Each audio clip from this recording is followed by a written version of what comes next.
Yeah, that was like a buzzkill, man.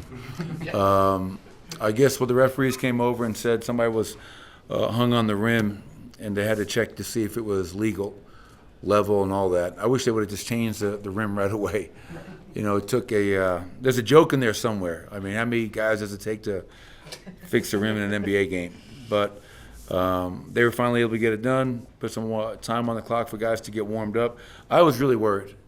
You're up 13 points with 6:43 to go, and is this going to kill our momentum? How are we going to respond from a really long break? And it's unfortunate for us and Boston, obviously, but we handled it, and we were able to get a hell of a win against a very good basketball team. Coach, the outcomes of these games, between this one and the first one you guys played against Boston, were very different. What was the biggest difference that you saw in the team tonight?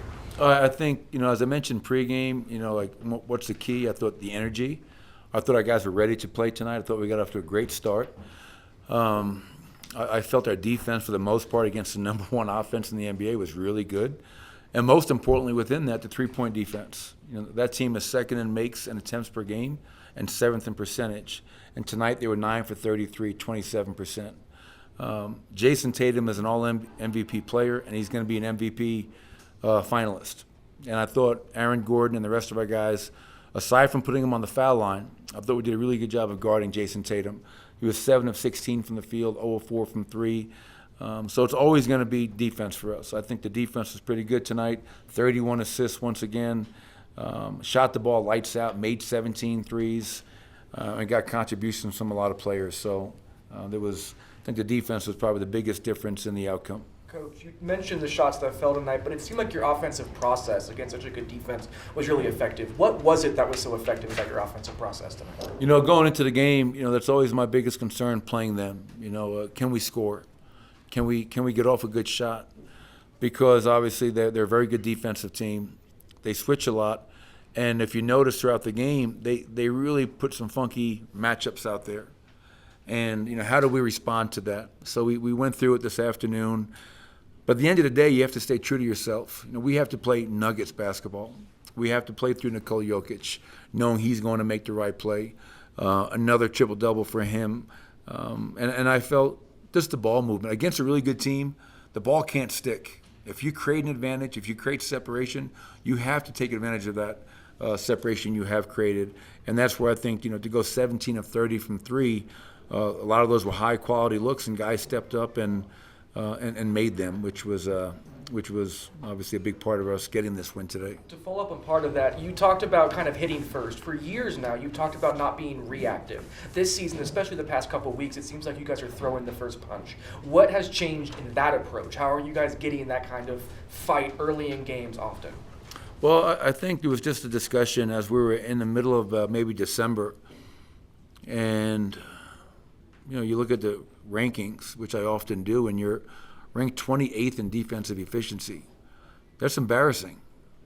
It's embarrassing for us. It's embarrassing for me. I'm not doing my job. The players in that locker room not doing their job. We're too good to be 28th in defensive efficiency. Can we be number one? I don't know. But I know we can't be 28th. And I think now we're, 10-2 in our last 12 games. And within that stretch, we're probably around 10th in defensive efficiency.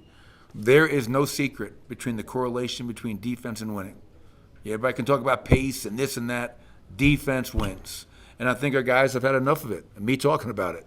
When are we going to guard for 48 minutes? And we still have so much room to grow on that end of the floor, but obviously it's been really fun to see the defense rise up to not only go 10-2 in your last 12, but to beat some really good teams within that stretch. We have been tested, and I think we've done a pretty good job within that. Speaking on that, when you talk about defense, you look at Christian Brown, who plays 25 minutes, 1 for 1, 2 rebounds. You're like, well, how's a guy with those numbers staying for 25 minutes? But I thought defensively, he was outstanding most of this game.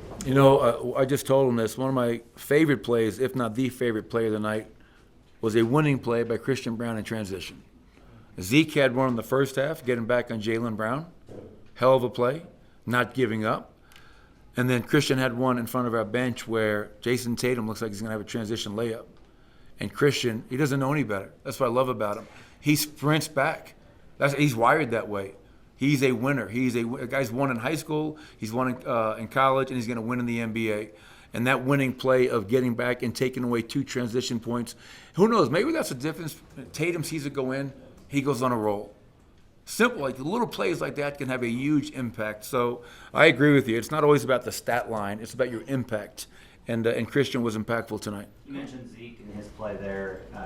This is, I think, the 3rd or 4th game where there's been promising results with Zeke coming off the bench in that unit. Do you feel a little bit of momentum with that bench unit? And what was the decision to bring AG into that unit as well? Well, I'll go with your last question first. With AG, we're just trying to maybe mirror his minutes with Tatum a little bit. You know, they get him out probably around the 6-7 minute mark of the 1st and 3rd and bring him back to close and start the next quarter. And I just felt, you know, he's their ace, and let's put our ace defender on him. And then, yeah, I think Zeke has been, you know, something happened. I don't know. Is that the Steeler game? Maybe that's the Steeler game.